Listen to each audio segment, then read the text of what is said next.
아멘. 귀한 찬양 감사합니다. 우리 할렐루야 찬양대가 찬양한 것처럼 날마다 숨쉬는 순간마다 하나님만 의지하며 살아가시는 주의 복된 자녀들이 되시길 주님의 이름으로 축복합니다. 오늘은 성령의 역사라는 제목으로 하나님의 말씀을 전할 때 하나님의 크신 은혜가 함께 하시길 바랍니다. 이사야서, 오늘 말씀 우리가 이사야서를 보게 되는데요, 이 이사야서는 아모스의 아들 이사야가 본 이상이라는 제목을 갖고 있습니다. 그 제목으로 된 책으로서 총 66장으로 되어져 있습니다. 그래서 이 선지서로 분류될 때는 대선지서라고 분류를 하고 있습니다. 이 대선지서에는 이사야서, 그리고 예레미야, 그리고 에스겔, 다니엘서가 이렇게 있는데, 그 가운데서도 이사야는 가장 많은 분량을 자랑하고 있는 책입니다. 그래서 이 이사야가 활동하던 시기를 보면 남유다 왕 우시야 말년에서부터 요담, 아하스, 히스기야 시대까지 활동했다라고 전해지고 있습니다. 그런데 구약 전승에 의하면 히스기야의 아들이었던 므낫세 시대에 이사야가 순교한 것으로 전해집니다. 그래서 그걸 통해서 우리가 더 알 수 있는 것이 무엇이냐면 바로 BC 740년에서부터 680년까지 약 60년 동안 긴 세월을 활동했던 선지자가 바로 이사야입니다. 그런데 더 놀라운 사실은 뭐냐면 그가 하나님의 계시를 받아서 예언한 것은 그보다 훨씬 더 길었다는 겁니다.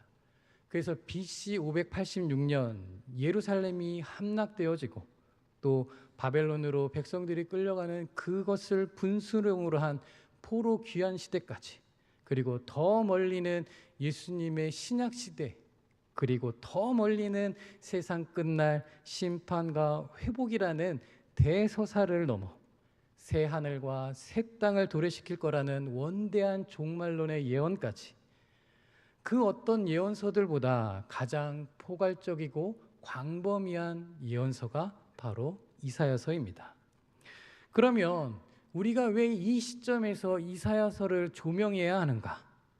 그것은 바로 이사야 선지자가 활동하던 시기와 그리고 우리가 살고 있는 이 시기가 아주 판박이처럼 닮아있기 때문입니다. 당시는 남유다와 북이스라엘로 갈라져 있는 상황이었습니다. 그런데 이 양국 다 우시야라고 하는 왕, 그리고 그의 아들이었던 요담, 그리고 여로보암 2세라고 하는 강력한 왕들이 통치하던 시기였습니다. 그래서 그 시기는 사람들이 말하듯이 태평성대를 이루는 시기였습니다. 모든 것이 잘 되어지고 있었다라고 하는 것이죠. 그런데 그럴 수밖에 없었던 이유가 뭐냐면 바로 주변 강대국들이 약화되어 있는 상황 속에 있기 때문입니다. 애굽은 왕조가 바뀌었습니다. 그러면서 내정 단속에 치중했었고, 아수르라고 하는 나라도 내분이 일어나서 국외로는 신경 쓸 겨를이 없었습니다. 그렇기 때문에 남유다와 북이스라엘은 자연스럽게 정치, 경제적으로 번영을 누릴 수 있었습니다. 그렇다면 지금 우리의 시대는 어떨까요? 분명 살기 좋은 나라가 되었습니다. 그렇죠? 예전에 비하면 모든 것이 잘 되어진 나라입니다. 그리고 아마 해외여행을 다녀오신 분들은 알 것입니다. 제가 한번 질문해 보도록 하겠습니다. 여러분, 어느 나라가 제일 좋으시던가요? 뭐라고요? 그렇죠? 우리나라? 예, 맞습니다. 예. 1부 때 제가 우리나라 딱 그랬더니 대한민국 딱 이러시더라고요. 그런데 제가 원하는 대답은 그것이 아니라 우리나라? 다 같이 해볼까요? 우리나라? 예, 우리나라 좋은 나라라는 겁니다. 세계 어딜 나아가 봐도 우리나라만큼 모든 인프라가 잘 구축되어 있는 나라가 없다라고 하는 것이죠. 여담이지만 방금 전에 우리 특송했던 우리 부흥나라 청년들이 이번 주 토요일 날 비전 트립을 가게 됩니다. 아마 갔다 오면 더 많이 느낄 것 같습니다. 우리나라? 그렇죠. 우리나라 좋은 나라. 특별히 우리 일본 비전 트립 나아가는 우리 청년들을 위해서 많은 관심과 격려와 후원과 기도 부탁드립니다. 여러분, 이사야 시대도 마찬가지고 오늘 우리의 시대도 마찬가지입니다. 너무나도 살기 좋은 나라가 되었다는 것이죠. 그야말로 태평성대를 이루고 있습니다. 그런데 문제는 다른 곳에 있었다라고 하는 것이죠. 더 큰 문제가 도사리고 있었다는 겁니다. 그럼 그 문제가 무엇일까요? 바로 종교와 사회였습니다. 북이스라엘은 물론이고 남유다 역시 극도로 타락해 있었다는 거예요. 이들은 하나님의 선택받은 백성이라고 자부심을 갖고 있었습니다. 그런데 그런 하나님의 선택받은 백성의 모습은 전혀 없었다라고 하는 것이죠. 오히려 도저히 찾기 힘든 지경에까지 이르렀다라고 하는 겁니다. 그렇다면 남유다와 북이스라엘만의 모습일까요? 오늘 우리의 시대를 한번 돌아보시길 바랍니다. 우리나라 역시 어렵고 힘든 시절 많은 교회와 그 안에 있던 많은 성도들이 기도함으로 말미암아 하나님께로 나아감으로 말미암아 신앙의 힘으로 이겼던 것이 우리나라의 모습이었습니다. 배고픈 시절 교회의 역할은 절대적이었다라고 하는 것이죠. 그렇게 밤낮으로 부르짖으며 하나님께 은혜를 구했더니 하나님께서 우리에게 은혜를 베풀어 주셔서 지금까지 이와 같은 성장을 이루게 한 대한민국이 우리의 나라입니다. 하나님께서 우리의 나라를 이렇게 세워주셨습니다. 그런데 지금은 어떻습니까? 삶이 부유해지면서 대부흥의 역사는 흐릿해져 가고 있습니다. 살기 어렵다 말하면서도 하나님을 찾기보다는 물질의 신, 권력의 신, 명예의 신, 쾌락의 신을 쫓고 있고 어느덧 종교에는 아예 관심이 없는 무관심한 자들, 무종교자들이 30에서 40%가 넘쳐나는 것이 지금 대한민국의 현실이라고 하는 것입니다. 그런데 이 현실의 모습이 이사야 시대도 마찬가지였습니다. 얼마 지나지 않아 태평성대가 끝났습니다. 북이스라엘은 아수르에게 멸망을 당하고 남유다 역시 계속된 아수르의 공격으로 인하여서 풍전등화의 상황에 놓이게 되었습니다. 상황이 이렇다 보니까 남유다 백성들이 너무나도 살기 힘들다고 아우성을 칩니다. 그런데 정작 하나님을 찾기보다 다른 주변의 나라들과 동맹을 맺어 이 난국을 타개하려고 합니다. 그리고 백성들은 어떠했을까요? 백성들 역시 하나님이 아닌 저급한 우상 앞에 절하는 행태가 난무하며 하나님께는 무관심함으로 일관했다라고 하는 겁니다. 이런 너무나도 어렵고 힘든 시기에 이사야 선지자가 외친 것이 있습니다. 바로 돌아오라입니다. 여러분, 돌아오라는 뜻이 무엇입니까? 회개하라고 하는 것이죠. 너희가 하나님 앞에 회개하라. 너희가 하나님 앞에 돌아와라. 이것이 이사야의 메시지였습니다. 우리 이사야 1장 18절 말씀을 같이 함께 읽도록 하겠습니다. 같이 읽겠습니다. 여호와께서 말씀하시되 오라 우리가 서로 변론하자. 너희의 죄가 주홍 같을지라도 눈과 같이 희어질 것이요 진홍같이 붉을지라도 양털같이 희게 되리라. 아멘. 아멘. 하나님께로 돌아오라. 하나님이 너희를 용서하시고 너희의 살 길을 열어주실 것이다. 하나님께서 너희의 소망이 되어주셔서 너희의 길을 열어주실 것이다. 그러니 제발 하나님께 돌아오라.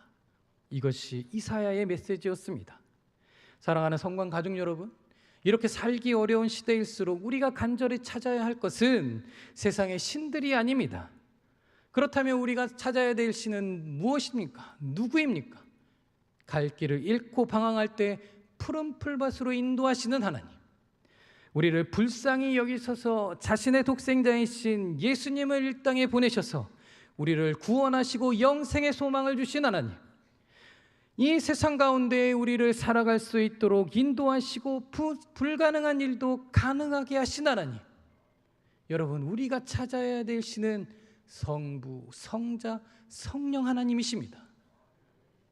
지금 나의 삶이 힘들고 어려운 가운데 계신다면 더욱더 간절히 하나님을 찾으시길 바랍니다.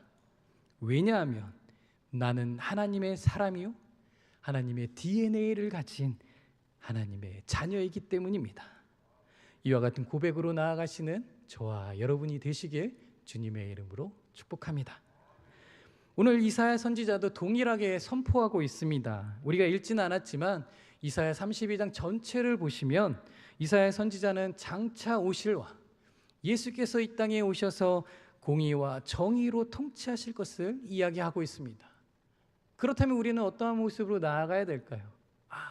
하나님, 우리가 잘못했습니다. 우리를 용서하시고 우리 가운데 정의와 공의가 흐를 수 있도록 우리 가운데 주님의 통치하심으로 우리를 다스려 주옵소서.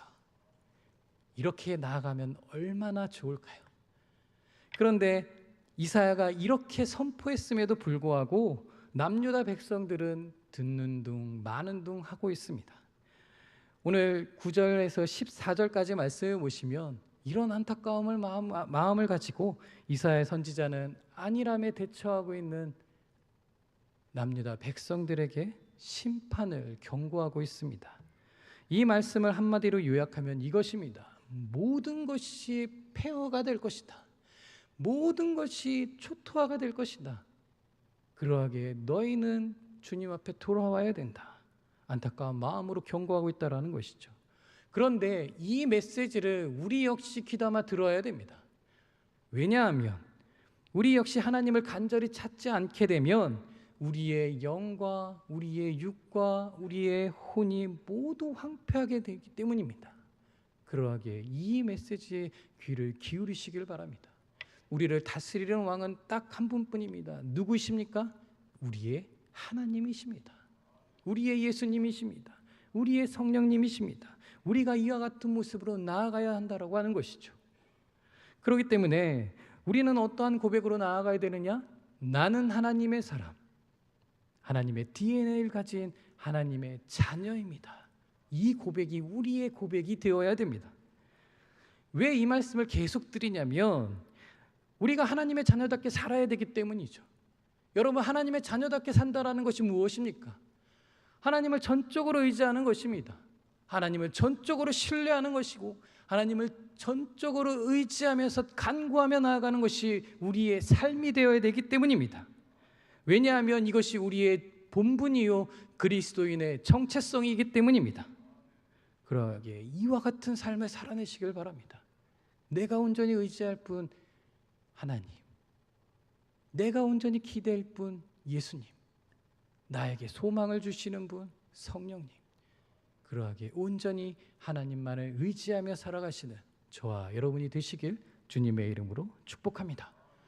우리가 이와 같은 삶을 살게 될 때 하나님께서는 우리에게 성령의 은혜를 부어주신다 말씀하십니다. 우리 15절 말씀, 상반절 말씀을 우리 같이 함께 읽도록 하겠습니다. 같이 읽겠습니다. 마침내 위에서부터 영을 우리에게 부어주시리니. 아멘. 아멘. 오늘 본문은 마침내라고 시작을 하고 있습니다. 세번역 성경에는 그러나, 또 공동번역 성경에는 드디어라고 번역을 하고 있는데, 성도 여러분, 이전까지 이사야 선지자의 메시지가 무엇이었습니까? 이전까지 이사야 선지자의 메시지는 심판의 메시지였습니다. 너희의 모든 것이 황폐하게 될 것이다, 너희의 모든 것이 폐허가 될 것이다 라고 이야기를 했죠. 그러나 드디어 이제는 더 이상 심판의 메시지가 아니요, 이제는 회복의 메시지를 선포하겠다고 이야기를 하고 있습니다. 이 회복의 메시지의 시작은 어디서부터 일어나는 것일까요? 바로 위에서부터 보내주시는요 성령의 역사를 말하고 있습니다. 사랑하는 성관 가족 여러분, 이 시간 하나님을 간절히 찾고자 예배하는 우리에게 하나님께서 성령을 부어주십니다. 믿으십니까? 성령님이 내 안에 충만하게 임하시는데 이 은혜보다 더 큰 은혜가 어디 있을까요? 특별히 성령이 임하셨을 때의 변화를 우리는 성경을 통해서 보았습니다. 바로 사도행전 2장 15절에서 21절까지에 나타나는 오순절 성령 강림 사건이라고 하는 것이죠. 우리는 그 큰 역사를 눈으로 보았고 들었습니다. 물론 그때와 같은 역사를 경험하기는 쉽지 않습니다. 그렇지만 안 일어날 거라는 보장도 없는 것이죠. 그러하기에 더욱 성령의 역사를 사모하시기를 바랍니다. 내 안에서 온전히 나타나시길 간구하며 나아가시길 바랍니다. 그러할 때 오순절 성령의 역사가 우리 가운데 함께하게 될 것입니다. 이와 같은 은혜를 누리시는 저와 여러분이 되시길 주님의 이름으로 축복합니다. 그렇다면 성령의 역사를 통하여 어떤 일들이 일어나게 될까요? 우리 15절 하반절 말씀을 같이 함께 읽도록 하겠습니다. 예, 같이 읽겠습니다. 광야가 아름다운 밭이 되며 아름다운 밭을 숲으로 여기게 되리라. 아멘. 성령의 역사가 일어날 때 이사야는 이렇게 이야기를 하고 있습니다. 광야가 아름다운 밭이 되고 아름다운 밭이 숲이 된다. 여기 광야는 무엇을 뜻하는 걸까요? 의미하는 대로 마시물조차 없는 메마르고 척박한 땅, 식물도 자랄 수가 없고 곡물도 재배할 수 없는 곳, 바로 메마른 인간의 심령과 삶을 상징하는 겁니다. 그런데 이 광야 같은 인생 속에 성령이 역사하게 되면 아름다운 밭이 된다라고 이야기를 합니다. 그렇다면 여기서 말하는 아름다운 밭은 무엇일까요? 바로 물이 풍성하고 흙이 부드러워 곡식이 잘 자라나서 많은 열매를 맺는 땅. 성령의 역사를 경험한 사람들에게 나타나는 아름다운 은혜의 열매, 생명의 열매를 맺는 땅을 이야기하고 있습니다. 그런데 여기서 끝나는 것이 아니라 이 아름다운 밭이 어떻게 된다는 거예요? 이 아름다운 밭의 역사가 한 영혼의 변화된 삶을 넘어서 수많은 영혼들이 하나님의 은혜 아래 몰려들어서 그 안에 견고히 세워지는 축복의 결과를 상징한다는 겁니다. 사랑하는 성관 가족 여러분, 우리가 이와 같은 은혜를 누려야 하는 것이 아닙니까? 성령의 역사로 말미암아 메말랐던 광야가 우리의 마음의 밭이 되어지고 성령의 은혜의 풍성함으로 아름다운 밭이 되어지고 울창한 숲으로 여기게 되어지는 은혜, 이와 같은 은혜가 우리 가운데 함께하기를 주님의 이름으로 축복합니다. 지금까지 성령의 역사를 통하여서 우리는 개인의 변화에 대해서 우리가 함께 나누었습니다. 그런데 이제는 이 개인을 넘어 공동체의 변화된 모습을 이사야 선지자는 이야기하고 있습니다. 우리 16절에서 18절까지의 말씀을 같이 함께 읽도록 하겠습니다. 같이 읽겠습니다. 그때 정의가 광야에 거하며 공의가 아름다운 밭에 거하리니 공의의 열매는 화평이요 공의의 결과는 영원한 평안과 안전이라. 내 백성이 화평한 집과 안전한 거처에 영원히 쉬는 곳에 있으려니와. 아멘. 16절 말씀 시작에 보면 이렇게 이야기합니다. 그때에라고 이야기를 하죠. 성령이 부어주시는 때입니다. 그때 어떻게 된다는 겁니까? 정의가 광야에 거하게 됩니다. 그럼 여기서 말하는 이 광야는 무엇일까요? 아까의 의미와는 조금 다릅니다. 여기서의 광야는 바로 유다의 현실적인 상황을 이야기하고 있습니다. 성령의 역사를 경험하지 못했던 사람들의 모습을 상징하고 있는 것이죠. 말 그대로 인간의 죄된 본성에 따라 세상의 법이 역할을 하지 못하는 때를 이야기합니다. 더 나아가서는 진리와 의가 거짓과 불의로 왜곡된 세상, 유전무죄, 무전유죄가 비일비재하게 일어나고 하나님을 두려워하지 않는 권력자의 손에 놀아나는 악한 세상을 광야라고 이야기하고 있습니다. 그런데 이런 상황이 다분히 이사야가 활동하던 시기에만 있었을까요? 아닙니다. 지금 시대에도 비일비재하게 일어나고 있습니다. 우리의 공분을 샀던 일들이 많이 있었죠. 그래서 사람들이 얼마나 비난을 했었습니까? 돈 있고 권력 있으면 법도 피하는 세상. 법률소비자연대의 조사에 따르면 국민의 80%가량이 유전무죄, 무전유죄를 동의한다라고 대답하고 있습니다. 이것이 지금 우리의 현실입니다. 여러분, 그런데 성령이 역사하게 되면 어떻게 될까요? 의와 불의와 거짓, 불법이 자행되는 광야 같은 사람들의 삶 속에 정의가 깃들게 됩니다. 이 정의는 히브리어로 미슈파트라고 이야기를 하는데 하나님의 속성을 이야기합니다. 그런데 어떠한 속성이냐? 바른 삶으로 인도해 간다라는 거예요. 그러니 더 이상 그 안에 무엇이 없겠습니까? 거짓과 불의와 죄악이 그 가운데 있을 수 없게 되는 것이고, 더 나아가서는 그 가운데 온전한 하나님의 정의만이 나타난다는 겁니다. 바른 길로 나아갈 수 있도록 인도해 주신다는 겁니다. 왜 그럴까요? 바로 하나님께서 그 가운데 정의를 불어넣어 주셨기 때문입니다. 이와 같은 삶으로 변화된다라고 하는 것입니다. 그런데 그것으로 끝나는 것이 아니라 공의가 아름다운 밭에 거하게 된다. 그럼 이 공의는 무엇을 뜻하는 걸까요? 체데카라고 이야기를 하는데 이건 역시 하나님의 속성입니다. 그런데 어떠한 속성인가? 하나님께서 공정하게 공평하게 일하심으로 사람들의 삶의 현장 가운데 의로운 결실을 맺을 수 있도록 함께 하신다는 의미입니다. 그런데 여기서 끝나는 것이 아니라 성령의 역사는 더 나아간다라고 하는 것이죠. 성령의 역사는 공의의 열매를 맺게 하는데 이것이 화평으로 나아가고 공의의 결과는 영원한 평안과 안전이라고 이야기를 합니다. 성령의 역사가 우리 가운데 임하게 될 때 그 과정 가운데 화평이 일어나고 공의의 행함으로 나타나는 결과는 영원한 평안과 안전이라고 하는 것이죠. 여러분, 화평이 무엇입니까? 이 화평은 우리가 잘 알고 있습니다. 바로 샬롬이라고 이야기를 하죠. 그런데 이 샬롬은 어디서부터 오는 겁니까? 이 샬롬은 인간이 줄 수 없고 오로지 하나님만이 주실 수 있는 평안을 상징합니다. 여러분들, 이 화평이 넘쳐나셔야 됩니다.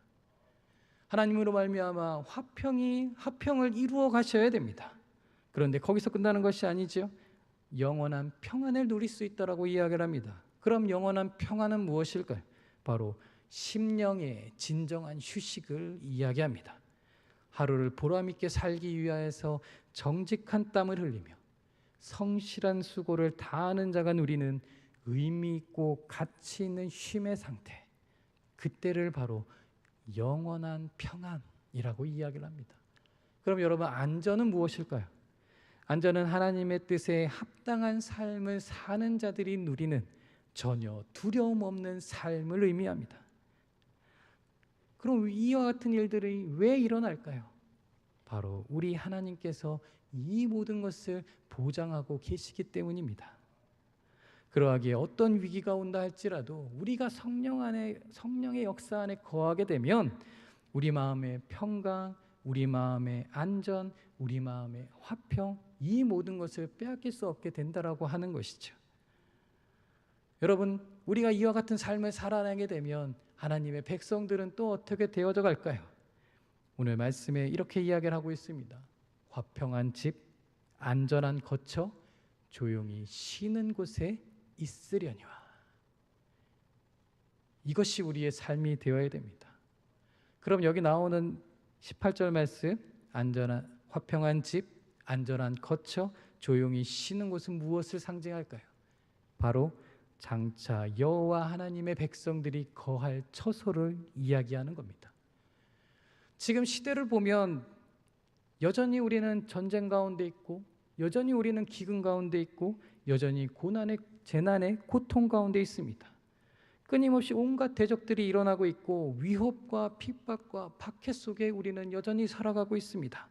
그러나 장차 하나님의 백성들이 거할 초소는 어떠한 세력 다툼이나 분쟁이 없는 곳, 어떠한 적의 위험도 없는 안전하고 편안한 안식처에서 안식을 얻게 되는 것을 의미하고 있습니다.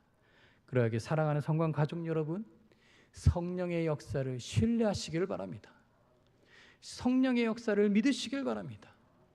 그 가운데 성령의 역사가 내 안에 온전히 임할 수 있도록 기도하며 나아가시기를 바랍니다. 내 안에 성령의 역사가 온전히 임하게 될 때 우리는 이와 같은 삶이 되어질 것입니다. 화평한 집, 안전한 거처, 조용히 쉬는 곳에 있게 될 것입니다. 여러분, 이와 같은 은혜를 누리시길 바랍니다. 이와 같은 은혜를 누릴 때 하나님께서 우리에게 함께 하시고 우리에게 축복해 주실 것입니다. 그런데 이와 같은 변화를 잘 드러낸 시편이 있습니다. 제가 이 시편을 보면서 이 말씀이 그 말씀이구나라고 느낄 수 있었습니다. 이사야가 말하였던 이 18절의 말씀이 오늘 이 시편의 말씀과 동일하구나라는 것을 느끼게 되었습니다. 그래서 우리 이 시간 같이 함께 다 같이 읽을 텐데요. 그냥 읽는 것이 아니라 내 자신을 축복하면서 읽도록 하겠습니다. 그래서 한 가지 동작을 따라해 주시면 감사하겠습니다. 자, 왼손을 들어보시고요. 자, 이 왼손을 가슴에 대시길 바랍니다. 자, 오른손을 들어주시고요. 자, 이 오른손을 내 머리에 얹으시기를 바랍니다. 자, 그리고 나서 우리 시편 23편 말씀을 같이 함께 읽도록 하겠습니다. 같이 읽겠습니다. 여호와는 나의 목자시니 내게 부족함이 없으리로다. 그가 나를 푸른 풀밭에 누이시며 쉴 만한 물가로 인도하시는도다. 내 영혼을 소생시키시고 자기 이름을 위하여 의의 길로 인도하시는도다. 내가 사망의 음침한 골짜기로 다닐지라도 해를 두려워하지 않을 것은 주께서 나와 함께 하심이라. 주의 지팡이와 막대기가 나를 안위하시나이다. 주께서 내 원수의 목전에서 내게 상을 차려주시고 기름을 내 머리에 부으셨으니 내 잔이 넘치나이다. 내 평생의 선하심과 인자하심이 반드시 나를 따르리니 내가 여호와의 집에 영원히 살리로다. 아멘. 우리 하나님께 영광의 박수를 올리도록 하겠습니다. 여러분, 성령의 역사로 말미암아 이와 같은 삶이 되시길 주님의 이름으로 축복합니다. 그런데 여기 재밌는 구절이 하나 갑자기 툭 하고 튀어나옵니다. 정말 앞에 있는 15절에서 18절까지의 말씀하고는 전혀 상관없는 말씀처럼 보이는데요, 우리 19절 말씀을 같이 함께 읽도록 하겠습니다. 같이 읽겠습니다. 그 숲은 우박에 상하고 성읍은 파괴되리라. 아멘. 아멘.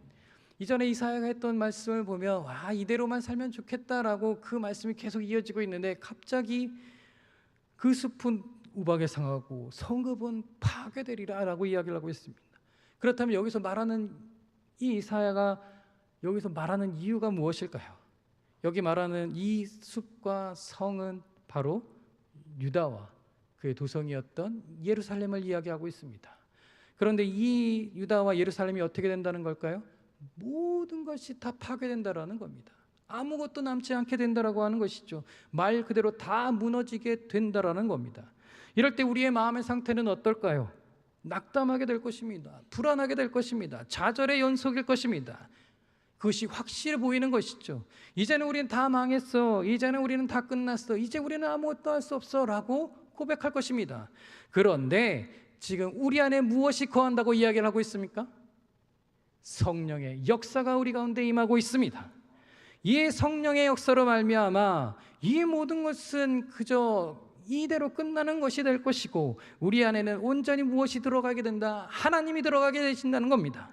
하나님이 우리 가운데 역사하게 되신다는 겁니다. 이와 같은 피폐한 모습이 있다 할지라도 우리는 하나님을 잃지 않는다는 것입니다. 이와 같은 삶으로 살아내시길 바랍니다. 그러하게 더욱 하나님을 의지하시길 바랍니다. 그러할 때 하나님께서 20절 말씀으로 우리에게 함께 하실 것입니다. 우리 20절 말씀을 같이 함께 읽도록 하겠습니다. 모든 물가에 씨를 뿌리고 소환하기를 그리로 모는 너희는 복이 있느니라. 아멘. 아멘. 우리의 이전 삶은 어렵고 힘들지라도, 폐허가 되는 삶이 될지라도 성령의 역사로 말미암아 너희는 물이 넉넉하고 비옥한 토지로 나아가게 될 것이고, 그 가운데 씨를 뿌리고 열매를 맺고 큰 수확을 얻게 될 것이고, 더 나아가서는 소환하기를 그리로 몰게 될 때 하나님께서 풍성한 수확으로 너희에게 인도하신다. 이것이 오늘 이사야 선지자의 말씀입니다. 그리고 나서 이 모든 것을 통하여서 우리의 마지막에 이사야 선지자는 이렇게 이야기를 하고 있습니다. 너희는 복이 있느니라. 너희는 복이 있느니라. 너희는 복이 있느니라. 이것이 성령의 역사의 마지막입니다. 여러분, 여기 복이라고 하는 이 단어는 히브리어로 아쉐르라고 이야기를 합니다. 이 복은 모든 축복을 아우르는 총체적인 축복을 이야기하고 있습니다. 이것은 영적인 축복, 더 나아가서는 하나님만이 우리에게 주실 수 있는 축복을 이야기하고 있습니다. 그런데 이것을 지금 여기서만 이야기하는 것이 아니라 예수님께서도 말씀을 하셨습니다. 바로 산상수훈에서 말씀하셨던 팔복의 메시지, 복되어라 라고 하셨던 그 메시지, 바로 그 복과 여기 이사야가 말하고 있는 이 복이 동일한 복을 의미하고 있습니다. 그럼 이 복은 어떻게 된다는 겁니까? 작게는 남유다와 인간의 바른 신앙의 회복을 이야기하고 있고, 더 나아가서는 하나님의 자녀로서의 신분이 회복됨을 이야기합니다. 더 넓게는 그리스도께서 다시금 재림하시는 그날 완전하게 이루어지는 축복을 이야기하고 있습니다. 그러하기에 사랑하는 성관 가족 여러분, 우리가 이와 같은 최상의 복을 누려야 하는 것이 아닙니까? 한평생 살아가면서 오직 위에서부터 하나님이 내려주시는 성령의 역사를 통하여서 이 세상 가운데 화평과 안정과 안식을 누리시길 바랍니다. 또 강건한 모습으로 이 세상 가운데 하나님의 정의와 공의를 나타내므로 예수의 세대가 될 수 있도록 기도하시길 바랍니다. 영적인 축복과 하늘의 풍성한 축복을 누리며 살아가시는 저와 여러분이 되시기를 바랍니다.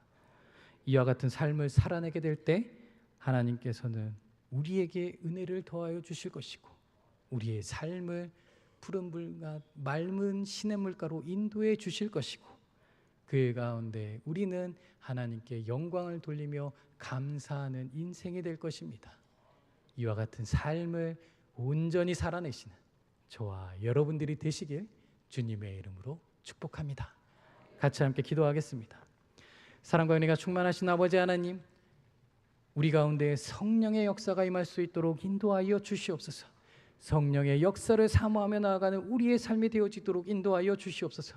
그리하여서 우리 안에 정의가 흐르고 공의가 흐르고, 더 나아가서는 광야 같은 우리의 마음이 아름다운 밭이 되어지고 숲이 되어지는 역사로 우리를 인도하여 주시며, 화평한 집, 안전한 거처, 조용히 쉬는 곳에서 안식을 누려 나아가는 삶, 더 나아가서는 하나님께로 온전히 나아가는 복된 삶을 살아가는 우리 모든 성도들이 되어지도록 주님 인도하시고 함께하여 주옵소서. 이 시간 주님께서 우리와 함께 해주심을 감사드리며, 이 모든 말씀 우리를 사랑하시는 예수님의 이름으로 감사하며 기도드립니다. 아멘. 우리 다 같이 일어나셔서 성령이 오셨네 찬양드리며 축도함으로 예배를 마치도록 하겠습니다.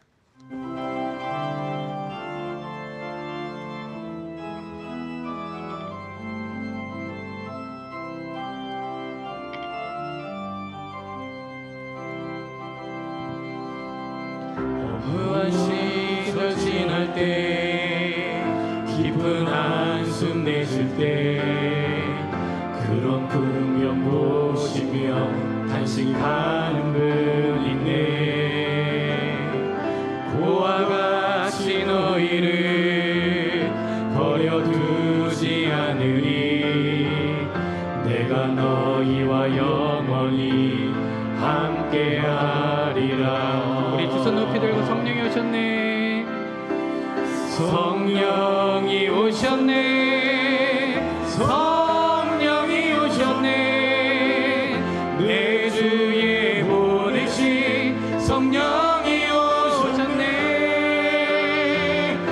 우리 인생 가운데 친히 찾아오셔서 그 나라 꿈꾸게 하시네. 억눌린 자 갇힌 자, 억눌린 자 갇힌 자, 자유함이 없는 자, 피난처가 되시는 성령님 계시네. 주의 영이 계신 곳에 참 자유가 있다네. 진리의 영이신 성령이 오셨네. 성령이 오셨네. 성령이 오셨네. 내 주에 보내신 성령이 오셨네. 우리 인생 가운데 친히 찾아오셔서 그 나라 꿈꾸게 하시네. 성령이 오셨네. 성령